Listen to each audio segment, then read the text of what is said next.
आज आपल्या विधानसभेच्या पवित्र अशा सभागृहामध्ये संगमनेरची बदनामी करण्याचा प्रयत्न नवीन लोकप्रतिनिधींनी केलेला आहे। खरं तर संगमनेर शहराला अनेक वर्ष पाण्याचं अनेक मोठं संकट असताना निलवंडे धरणामधनं डायरेक्ट पाईपलाईन संगमनेर शहराला आली।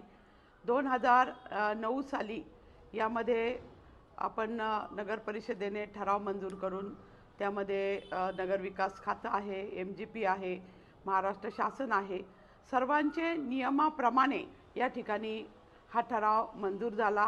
त्याप्रमाणे संपूर्ण काम झालं। शहराला गोड, मुबलक आणि भरपूर स्वच्छ असं पाणी मिळू लागलं आणि आता 2009 साली मंजूर झालेलं आणि झालेलं कामाचा 2026 साली नवीन लोकप्रतिनिधींनी हा विषय उगीचच खोटं नाटे आरोप करून काढलेला आहे। ते खरं तर संगमनेर नगर परिषदेच्या निवडणुकीमध्ये त्यांच्या कुटुंबियांचा दारुण असा पराभव झाला आणि या पराभवामुळे वैफल्यग्रस्त होऊन ते सतत संगमनेर नगर परिषदेच्या खोटे नाटे आरोप करण्याचा सभागृहामध्ये ते प्रयत्न करत आहे।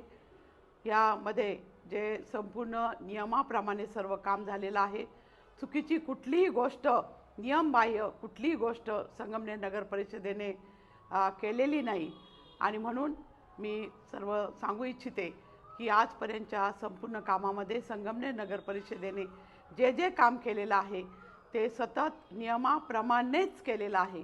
नियमबाह्य काम कुठलंही केलेलं नाही। मी जी चौकशीचे आदेश मंत्र्यांनी दिलेले आहे त्याचं मी स्वागतच करते। संपूर्ण याच्यामध्ये सतत त्यांनी संगमनेर विषयीच अनेक गोष्टी मांडल्या आणि खोट्या नाट्या मांडल्या।